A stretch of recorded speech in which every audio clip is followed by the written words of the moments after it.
ඉතින් කොහොමද මගේ යාළුවෝ හැමෝම හොඳින් ඇති කියලා මම හිතනවා. ඔන්න ඉතින් අදත් මම ලස්සන වීඩියෝ එකක් අරගෙන තමයි ආවේ. මම හිතනවා ඔයාලා මේ වීඩියෝ එකටත් වෙනදා වගේම කැමති වෙයි කියලා. ඉතින් එහෙනම් අපි වීඩියෝ එක බලමු. අද ඉතින් මේ ඉරිදා දවසක අපේ මහත්තයා උදේම අද කඩේට ගිහිල්ලා යාළුවෝ එහෙම අරගෙන ඇවිල්ලා තියෙනවා ගෙදර කෑමට ගන්න. ඉතින් මම දැන් ඒ ටික දාගන්න තමයි යන්නේ සීතකරණයට. ඊට ඉස්සෙල්ලා මම මගේ සීතකරණේ කියන්නේ ෆ්‍රිජ් එක මම පිරිසුදු කරගන්න තමයි මේ හදන්නේ. ඉතින් මම ඒක ඔයාලට පෙන්වන්න ඕනේ කියලා හිතුණා. මම ඉස්සල්ලාම විනාඩි මේස හැඳි දෙකක් වගේ අරගෙන ඇල් වතුරට එකතු කරලා ඒකට බේකින් සෝඩා හැන්දකුත් එකතු කරගත්තා. ඊට පස්සේ ඒ දෙක හොඳට කලවම් කරලා හොඳ පිරිසිදු රෙදි කෑල්ලක් අරගෙන මේ හදන්නේ ෆ්‍රිජ් එක හොඳට ওই විදිහට පිහදා ගන්න තමයි. ඉතින් මේ විදිහට පිහදා ගත්තාම මේ ෆ්‍රිජ් එකේ එන අර 아무තු සැරගතියක් එනවනේ. සැරගතිය මෙන්නේ නැහැ. හරිම නැවුම් සුවතක් තමයි මේකේ එන්නේ. ඉතින් ඔයාලත් එන්නේ මේ විදිහට කරන්න නැති කෙනෙක් නම් මේ විදිහට කරලා බලන්නකෝ. ඉතින් ඒක කොච්චර හොඳයිද කියලා ඔයාලටම තේරෙයි. ඉතින් අර අපේ මස් මාළු දානවනේ ඉතින් අපේ ෆ්‍රිජ් එකේ. එතකොට ඉතින් ඒ වගේ 아무තු සැරක් එනවා. එළවලු වලින් උනත් 아무තුම සැරක් එනවනේ. ඉතින් ඒ වගේ සැර මෙන්න මේ දේවල් දෙක එකතු කරලා ওই විදිහට ඔයාලා එළවලු ඒ ෆ්‍රිජ් එකට ඒ දේවල් දාන්න ඉස්සෙල්ලා මේ විදිහට පොඩ්ඩක් පිරිසිදු කරගෙන දාලා බලන්න ලොකු වෙනසක් වෙයි. ඒ වගේම තමයි මම මේ කරන්නේ ඩීප් ක්ලීන් එකක් නෙවෙයි. ඉතින් මගේ ෆ්‍රිජ් එකට මේක මම අපි සතියක හැම සතියෙම බඩු ගේනවනේ. ඉතින් එතකොට ඒ සතියේ බඩු ටික අයින් වෙනවනේ ෆ්‍රිජ් එකේ. ඊට පස්සේනේ අපි බඩු ගෙනත් ෆ්‍රිජ් එක ඇතුළට දාගන්නේ. එතකොට හැම සතියකම වගේ මම ওই විදිහට බේකින් සෝඩායි විනාකිරි දාලා තමයි මේක හොඳට පිහදලා තමයි මම මේ හැම දෙයක්ම ඒකට දාගන්නේ. ඉතින් එතකොට මේකේ හරිම කියන්නේ නැවුම් සුවඳක් එනවා. ඔයාලත් එක කරලා බලන්න කරන අයත් ඇති. මං ඉස්සලා කිව්වා වගේ තවත් දෙයක් තමයි ඉතින් ඔන්න ඔය විදිහට බේකින් සෝඩා ටිකක් තමයි මම මේ පුංචි කප් එකකට තියලා මේක ඇරලා තියන්න ඕනේ. ඉතින් ඔය වැටෙන්නේ නැති තැනකින් ඔයාලගේ ෆ්‍රිජ් එකේ එක තැනකින් තියලා තියන්න. ඒකේ එතකොට අර ෆ්‍රිජ් එක ඇතුලෙන් එන සැර ගතිය අපිට එන්නේ නැහැ. ඉතින් ඔන්න මම මේ දේත් ඔයාලත් එක්ක බෙදාගත්තා. ඉතින් ඔන්න අපි දැන් යන්නේ පොඩක් ඉතින් එළිය ඇවිදලා එන්න. අද ඉතින් ඉරිදා දවසනේ. ඉතින් අද ඉතින් මගේ පුතාගේ දවස තමයි. දැක්කනේ ඉතින් අපේ පුතා හරි මාසයි ඇවිදින්න යන්නේ. ඉතින් එයයි මායි පුතාගේ අප්පච්චිගේ අයියයි අපි ටික තමයි අද මේ ගමන යන්නේ.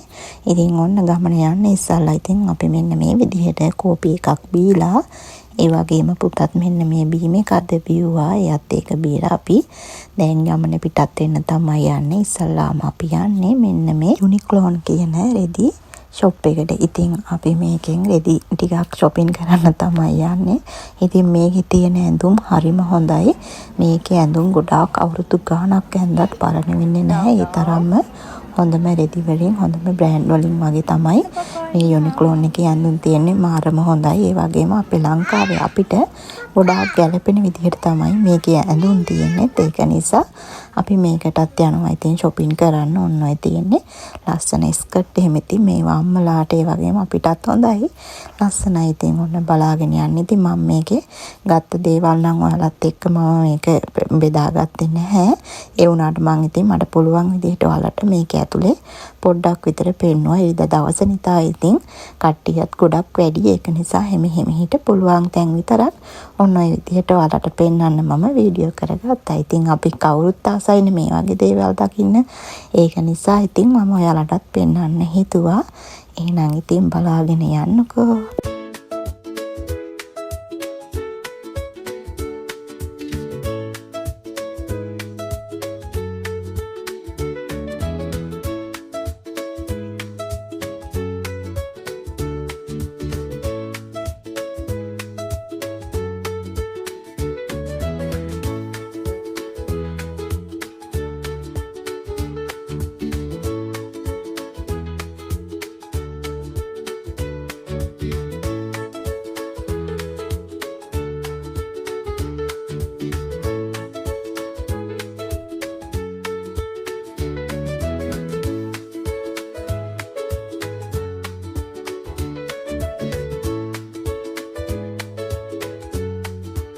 අපි දැන් මෙතන shopping කරලා එහෙම ඉවරලා ඊට පස්සේ අපි මේ යන්නේ සුෂි කන්න. ඉතින් සුෂි කියන්නේ අමු මාළු.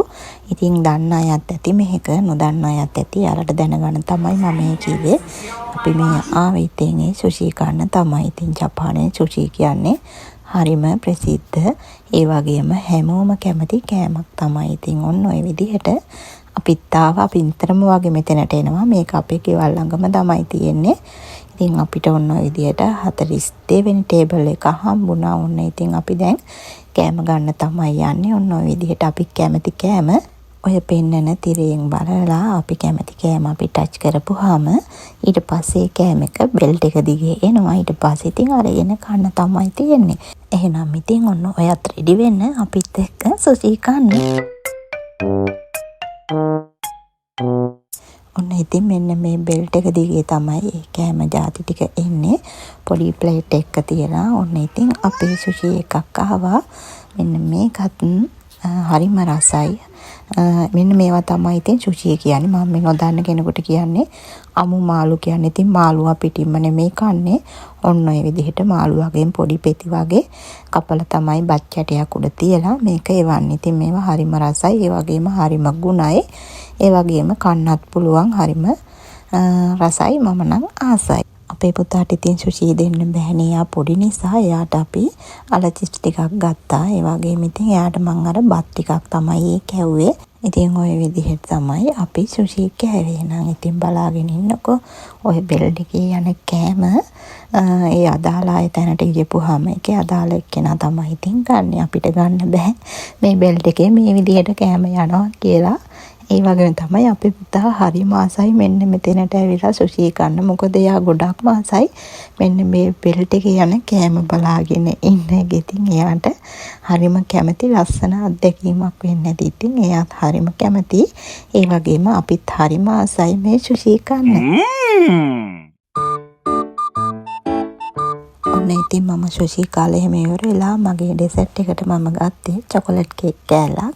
ඉතින් ග්‍රීන් ටී එකක් එහෙම හදාගෙන මේක නම් මේ හදන්නේ අයියට. ඒක අයියට දීලා මගේ ග්‍රීන් ටී එක හැමම තියෙනවා. ඉතින් ඒ දෙන්න සුප් එකක් ගත්තා. ඉතින් ඔන්න ඔය විදිහට මෙන්න මේ කේක් කෑල්ල හරිම රසයි. මම ඉතින් සුෂි කන්න ආවොත් අනිවාර්යයෙන්ම ඩෙසර්ට් එකට මේ කේක් කෑල්ලත් කාලම තමයි යන්නේ. ඔන්න අපි කෑම කාලත් ඉවරයි. ඊට පස්සේ මට යන්න තියෙනවා හවස 4ට මට තියෙනවා වගේ කොණ්ඩේ ට්‍රීට්මන්ට් එකක් කරන්න. ඉතින් ඒකට යන්න සැලොන් එකට අපොයින්ට්මන්ට් එකක් දාලා තමයි මේ ඇවිල්ලා හිටියේ. ඉතින් ඒකයි මේ වැඩ ටික ටට්ටක් ගාලා කරගත්තේ. ඒ වගේම තමයි උදේ අපේ මහත්තයා ගිහිල්ලා එයා තනියම තමයි ඒ හෙළවලු ටික ගෙදරට ඕන බඩු ටික අරගෙන ඇවිල්ලා තිබුණේ. ඒ වෙලාවේ මායි පුතයි නිදි. ඉතින් ඔන්න දැන් අපි සැලොන් එකටත් ආවා අපේ වැඩේ කරගන්න.